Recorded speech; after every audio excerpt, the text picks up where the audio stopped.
Vadodara municipal કોર્પોરેશનની ચીનના ambassador ઝુ ફેઈહોંગે મુલાકાત લીધી। આ મુલાકાત દરમિયાન ભારત ચીન વચ્ચે દ્વિપક્ષીય વેપાર સંબંધો વધારવા સહિત અર્બન પ્લાનિંગ અને સિસ્ટર સિટી અંગે ચર્ચા થઈ।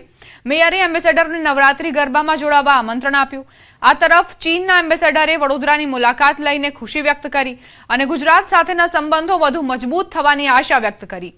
आर्थिक, सांस्कृतिक और वेपार क्षेत्रे सहयोग वधारवा सरकारना मार्गदर्शन मुजब आगळ आयोजन करवा पर बंने पक्षोए भार मूक्यो।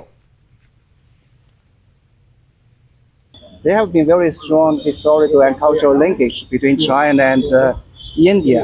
So I just hope that in the future we will strengthen our economic cooperation and strengthen our cultural and people-to-people interactions between our two sides.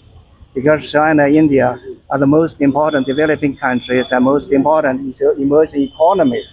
China અને ઇન્ડિયાની વચ્ચેની બાયલેટરલ રિલેશન્સ અને ઇકોનોમિક ટ્રેડ રિલેશન્સને કેવી રીતે વધારી શકાય અને અર્બન પ્લાનિંગ અને સિસ્ટર સિટી અલાયન્સીસમાં કેવી રીતે આગળ લઈ જઈ શકાય એ બાબતમાં પણ ચર્ચા વિમર્શ કરી છે।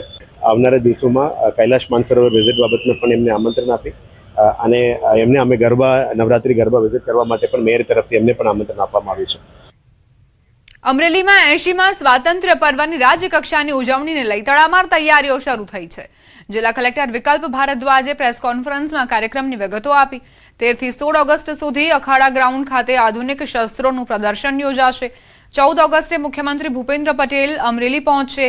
નૂતન શાળા ગ્રાઉન્ડ ખાતે સાંજે 4:30 કલાકે એટ હોમ કાર્યક્રમ અને સાંજે 6:30 કલાકે ભવ્ય સાંસ્કૃતિક કાર્યક્રમ યોજાશે। 15 ઓગસ્ટે સવારે 8:55 પોલીસ પરેડ ગ્રાઉન્ડ ખાતે મુખ્યમંત્રીના અધ્યક્ષ સ્થાને રાજ્યકક્ષાનું ધ્વજવંદન થશે। ઉજવણીને લઈ અમરેલી રોશનીથી ઝળહળી ઉઠશે। આ કાર્યક્રમમાં કુલ 4 કાર્યક્રમ હશે। પહેલા એટ હોમ કાર્યક્રમ, બીજા સાંસ્કૃતિક કાર્યક્રમ, બીજા ધ્વજવંદન કાર્યક્રમ અને સાથે સાથે સવારે 15/8ના રોજ ધ્વજવંદન કાર્યક્રમ પોલીસ પરેડ ગ્રાઉન્ડ ખાતે યોજવામાં આવશે। તેમાં કાર્યક્રમ 8:55 થી શરૂ કરવામાં આવશે।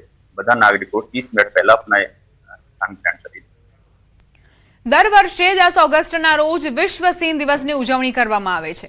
એશિયાઈ સિંહોના એકમાત્ર કુદરતી ઘર એવા સાસણ ગીર અને જૂનાગઢ સહિત રાજ્યના 11 જિલ્લાઓમાં વન વિભાગ દ્વારા વિવિધ કાર્યક્રમો સાથે ઉજવણી કરાતી હતી।